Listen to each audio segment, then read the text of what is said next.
Chegamos então à última parte do estudo do livro A Gênese em sua versão original, tradução da quarta edição francesa. A Gênese, os milagres e as predições, segundo o Espiritismo. A doutrina espírita é o resultado do ensino coletivo e concordante dos espíritos. A ciência é chamada a constituir a Gênese segundo as leis da natureza, e não dogmas. Deus prova sua grandeza e seu poder pela imutabilidade de suas leis e não pela sua suspensão. Para Deus, o passado e o futuro são o presente. Allan Kardec. Item 20. Nesse grande movimento regenerador, o Espiritismo tem um papel considerável. Não o Espiritismo ridículo, inventado por uma crítica zombeteira, mas o Espiritismo filosófico, como o compreende qualquer um que se dê ao trabalho de buscar a amêndoa em sua casca.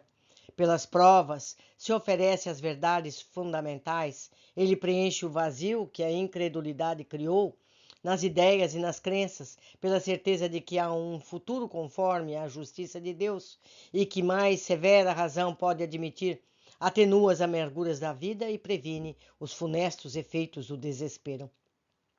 Fazendo conhecer novas leis da natureza, ele dá a chave de fenômenos incompreendidos e de problemas insolúveis até hoje, destruindo ao mesmo tempo a incredulidade e a superstição. Para ele não há nem sobrenatural nem maravilhoso. Tudo acontece no mundo em virtude de leis imutáveis. Longe de substituir um exclusivismo por outro, o Espiritismo se apresenta como campeão absoluto da liberdade de consciência. Combate o fanatismo sob todas as formas, cortando-o pela raiz, anunciando a salvação para todos os seres humanos de bem, assim como a possibilidade para os mais imperfeitos de chegar por seus esforços pela expiação e reparação à perfeição única que leva à suprema felicidade. Em lugar de desencorajar o fraco, encoraja-o, mostrando-lhe o porto em que pode chegar. Ele não diz fora do Espiritismo não há salvação, mas como o Cristo, fora da caridade não há salvação. Princípio de tolerância que ligará os seres humanos num sentimento comum de fraternidade em vez de os separar em seitas inimigas. Por esse outro motivo, não há fé inquebrantável senão aquela que pode olhar a razão face a face em todas as épocas da humanidade. Ele destrói o império da fé cega que aniquila a razão, a obediência passiva que embrutece, emancipa a inteligência do ser humano e ergue sua moral. Consequente, consigo próprio, não se impõe. Diz o que é, o que quer, o que dá e atende àquele que lhe vem livremente, voluntariamente, quer ser aceito pela razão e não pela força. Respeita todas as crenças sinceras e só combate a incredulidade, o egoísmo, o orgulho, a hipocrisia, que são as chagas da sociedade, os obstáculos mais sérios do progresso moral. Mas ele não condena ninguém, nem mesmo seus inimigos, porque está convencido de que o caminho do bem está aberto aos mais imperfeitos e de que cedo ou tarde por ele entrarão. Caso se suponha a maioria dos seres humanos imbuídos desse sentimento, pode-se facilmente representar as modificações que resultarão para as relações sociais. Será a divisa de todos: caridade, fraternidade, benevolência para com todos, tolerância para com as crenças. É a meta a qual tende evidentemente a humanidade, objeto de suas aspirações e desejos, sem dar conta, neste momento, dos meios para a sua realização. Ensaia, tateia, mas se detém pelos obstáculos ou a força da inércia causada pelos preconceitos das crenças estacionárias e refratárias ao progresso. É necessário vencer essas resistências, e isso será a obra da nova geração. Quem acompanha o atual curso das coisas reconhecerá que tudo parece predestinado a lhe abrir o caminho. Essa geração terá a dupla força da quantidade das ideias, além da experiência do passado. A nova geração marchará para a realização de todas as ideias humanitárias compatíveis com o grau de adiantamento ao qual tenha chegado. O Espiritismo, avançando para o mesmo alvo e realizando seus objetivos, se encontrará com ela no mesmo terreno. Os homens, ou seja, a humanidade favorável ao progresso, encontrará nas ideias espíritas um poderoso recurso, e o Espiritismo encontrará nos homens novos, na humanidade nova, espíritos plenamente dispostos a aceitá-lo. Diante dessa combinação de circunstâncias, e poderá fazer quem quiser se colocar em seu caminho? O Espiritismo não criou a renovação social, pois a maturidade da humanidade faz dessa renovação uma necessidade.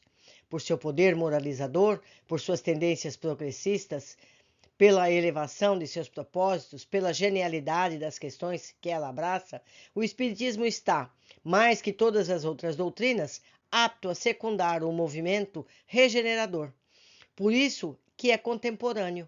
Surgiu no momento em que podia ser útil, pois para ele também os tempos são chegados. Vindo mais cedo, encontraria obstáculos intransponíveis. Teria fatalmente sucumbido, já que os seres humanos, satisfeitos com o que tinham, não sentiam ainda a necessidade daquilo que ele oferece. Atualmente, nascido com o movimento das ideias que fermentam, encontra o terreno preparado para recebê-lo. Os espíritos cansados da dúvida, da incerteza, assustados com o abismo aberto à sua frente, acolhem-no como uma âncora de salvação, a sua suprema consolação. Dizer que a humanidade está madura para a regeneração não significa que todos os indivíduos estejam no mesmo grau, mas muitos têm, por intuição, o germe das ideias novas que aí circundam. Farão desabrochar, então, eles se mostrarão mais avançados do que se possa supor e seguirão com empenho a iniciativa da maioria.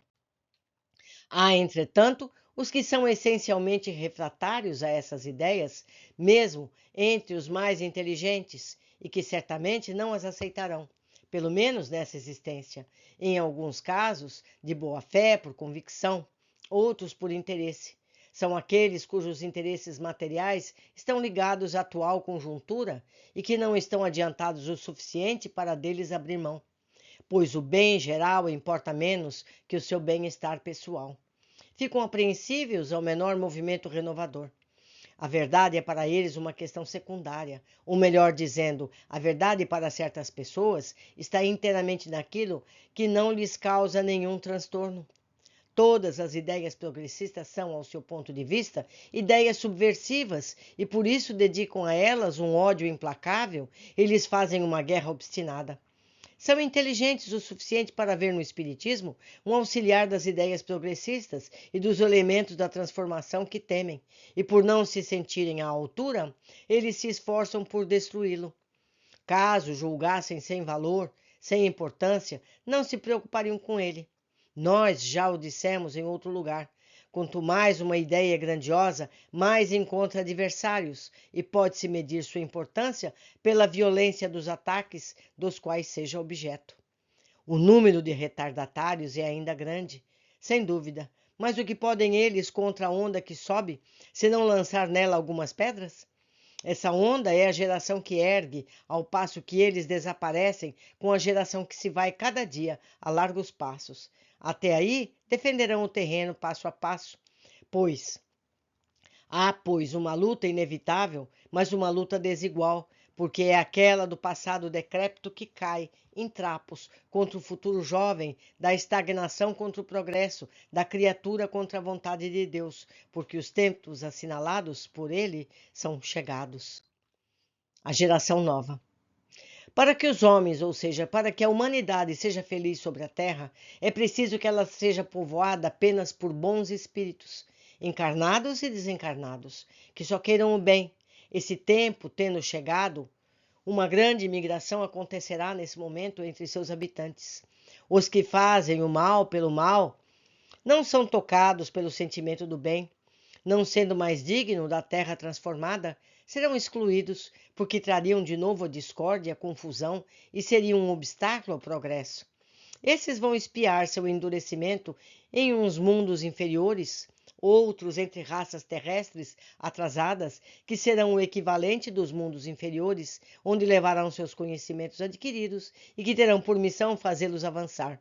Serão substituídos por espíritos melhores que farão reinar entre eles a justiça, a paz e a fraternidade. A terra, no dizer dos espíritos, nunca será transformada por um cataclismo que aniquilaria subitamente uma geração. A geração atual desaparecerá gradativamente e a nova lhe sucederá, no mesmo modo sem que nada mudem a ordem natural das coisas. Tudo se passará exteriormente, como de hábito, com essa única diferença fundamental, pois uma parte dos espíritos que se encarnavam não mais encarnará. Em uma criança que nasce em lugar de um espírito atrasado e inclinado ao mal, quem está nascendo será um espírito mais avançado, inclinado ao bem.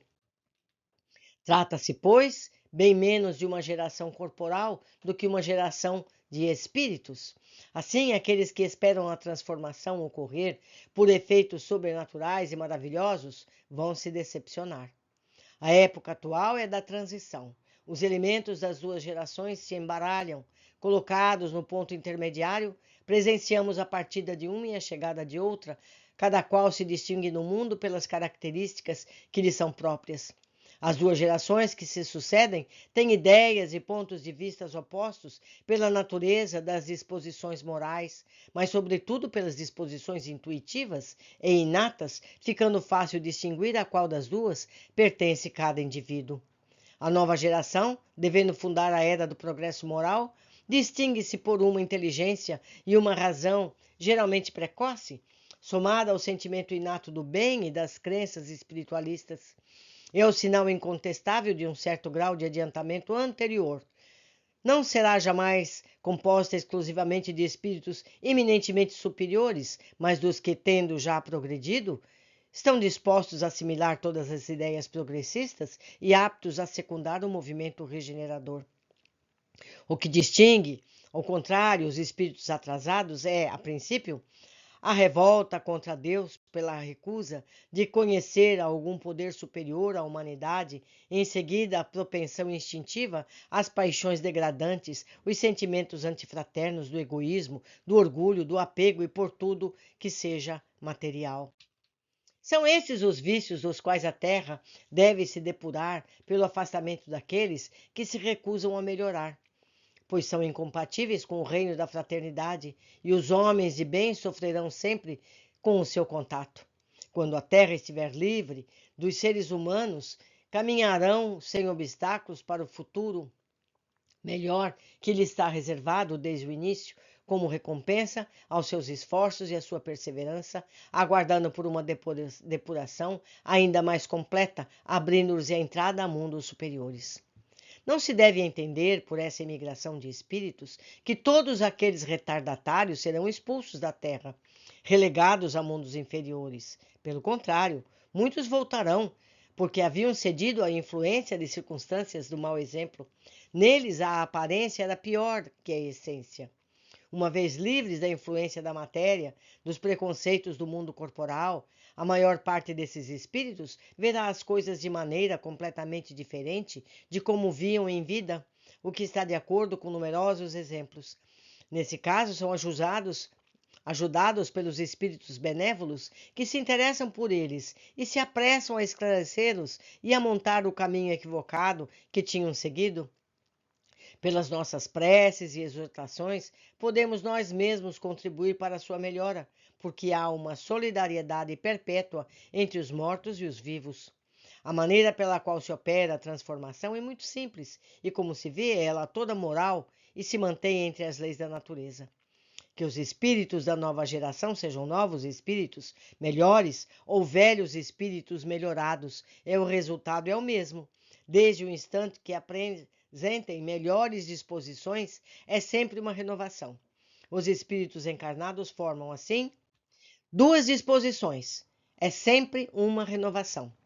Os espíritos encarnados formam, assim, duas categorias, conforme suas disposições naturais, de uma parte, os espíritos retardatários que partem, de outra, os espíritos progressistas que chegam. O estado dos costumes e da sociedade será, pois, entre um povo, uma raça ou no mundo inteiro, dependerá da categoria que prevaleça sobre a outra. Nota 211. Raça. Essa obra foi escrita no século XIX, quando as ciências adotavam a classificação dos povos em raças. A espécie humana pode e deve dividir em raças acidentalmente diferentes, que são raça branca, negra, tártara, e tal é a divisão que hoje dão as mais célebres naturalistas. Moraes, Alexandre Melo, Psicologia e Paixões e Afeições, Rio de Janeiro, Casa Imperial, 1854. Meus amigos, nós já estamos no ano 2024. Então, até mesmo esses conceitos já mudaram, certo? Só tem uma raça, a raça humana. Continuando. Para simplificar a questão, suponhamos um povo num grau qualquer de adiantamento e composto de 20 milhões de almas, por exemplo. A renovação dos espíritos, se fazendo de acordo com as extinções isoladas ou em massa, necessariamente há um momento em que a geração de espíritos retardatários prevalece em quantidade, quanto a dos espíritos progressistas, que contam apenas poucos representantes sem influência, e então os esforços para fazerem predominar o bem e as ideias progressistas ficariam paralisados, ora uns partindo, outros chegando. Após um tempo dado, as duas forças se equilibram e sua influência se contrabalança. Eu quero fazer aqui uma parte. Não vejam aqui a palavra progressista como partido político.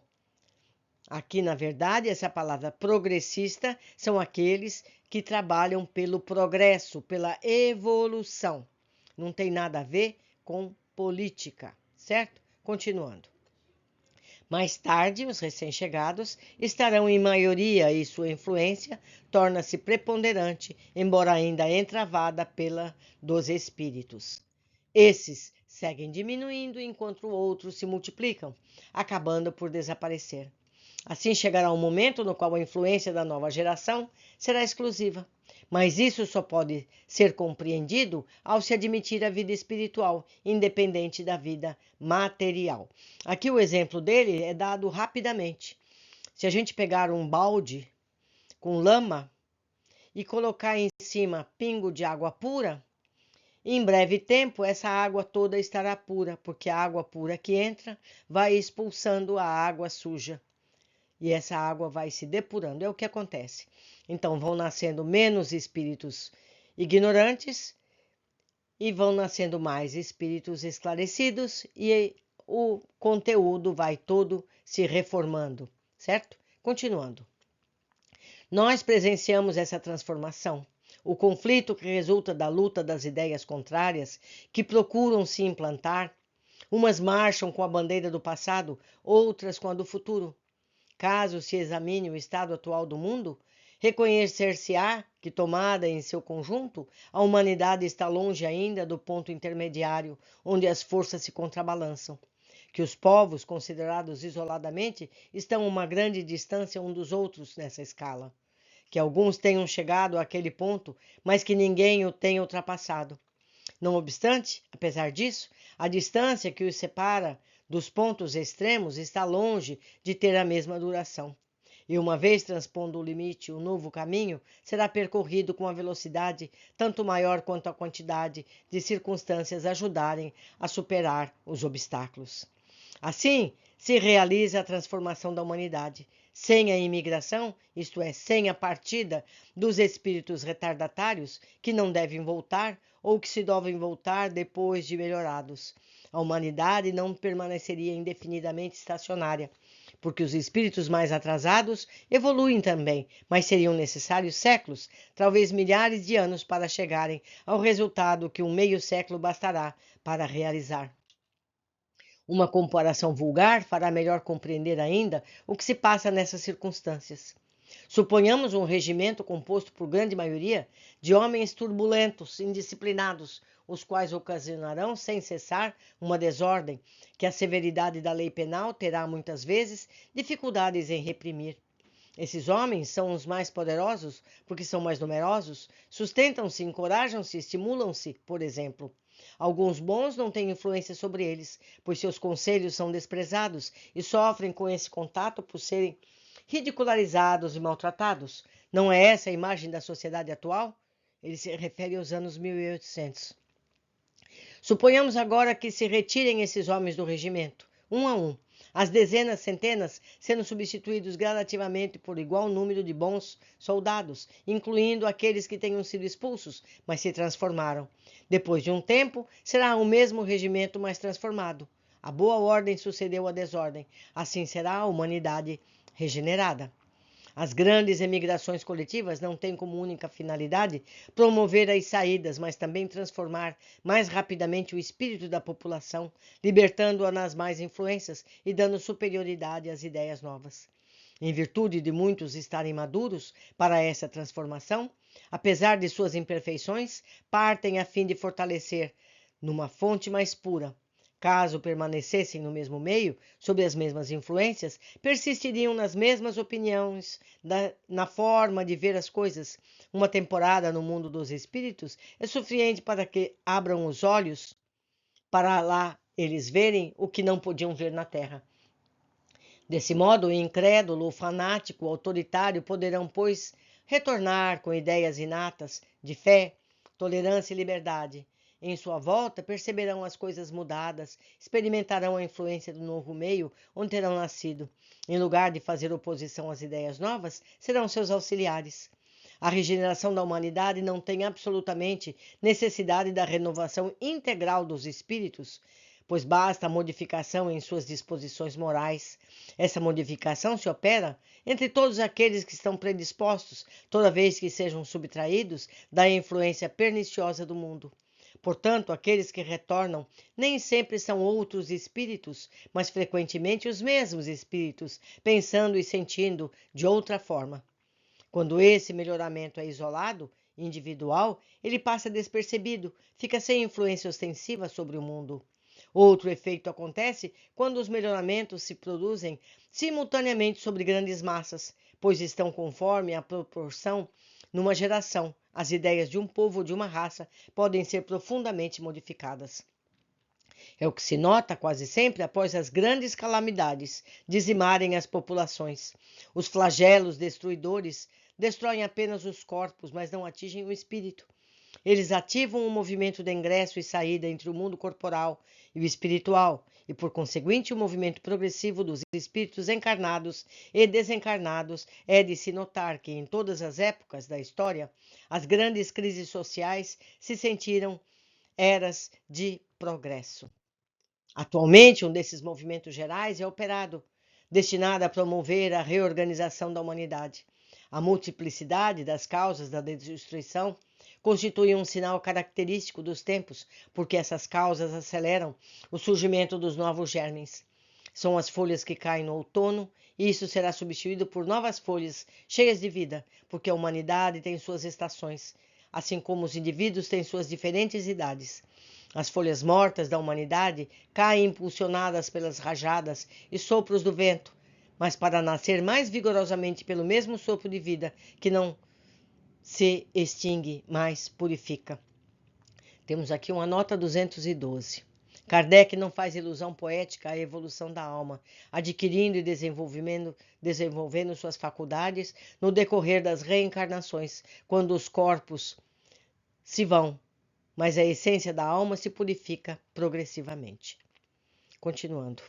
Para o materialista, os flagelos destruidores são calamidades sem compensação, sem resultados úteis, pois, segundo eles, aniquilam os seres definitivamente. Mas para quem sabe que a morte só destrói o envoltório, os flagelos não têm as mesmas consequências e não lhes causam o menor susto. Ele compreende o objetivo e sabe também que os seres humanos não perdem mais por morrerem em conjunto do que morrer isoladamente, já que de uma maneira ou de outra é preciso sempre chegar a isso.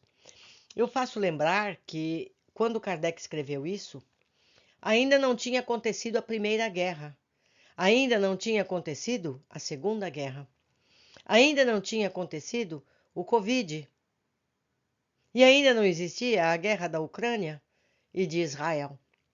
São momentos em que grandes massas humanas partem e grandes massas humanas nascem. Não quer dizer que todos esses que partem serão exilados. Não. Apenas uma pequena parte vai embora, vai para outro sistema, para outra condição planetária, para aprender a ser uma pessoa fraterna. Assim que ele souber, ele volta para o planeta Terra. Assim como muitos de nós que fomos exilados da constelação do sistema de Capela, muitos, como os egípcios, voltaram para lá. E muitos poderão voltar também para a Terra, certo? Então vivemos os momentos mais agudos da transição agora, entre os anos 2000 e 2050, certo? Sigamos. Os incrédulos vão rir dessas coisas, tratá-las como ilusões, mas não importa o que digam, não escaparão da lei geral. Na hora certa morrerão como os outros, e então o que lhes acontecerá? Eles dizem nada, mas viverão apesar de si mesmos, serão forçados a um dia a abrir os olhos. Terminamos aqui a leitura da Gênese, tradução da 4ª edição francesa, editada ainda por Kardec vivo. Concluindo o nosso estudo, eu espero que vocês tenham aproveitado. Procurem ler esse livro, seja em papel ou no formato digital, para consultarem questões que ainda tiverem pouco claras. Procurem também os outros livros de Kardec, o Livro dos Espíritos, O Céu e o Inferno, também pela edição fiel ao original de Kardec. Há também o Livro dos Médiuns, o Evangelho segundo o Espiritismo, que deve ser estudado em profundidade, pois são as orientações do Mestre Jesus. Se possíveis, estudar o Evangelho com muita frequência, se não diariamente, ao menos uma vez por semana. Vamos ler, meditar sobre o assunto, porque ali estão as regras, ali está a fórmula para o nosso melhoramento. Por aqui terminamos. Aguardo vocês nos nossos próximos livros. Abraços.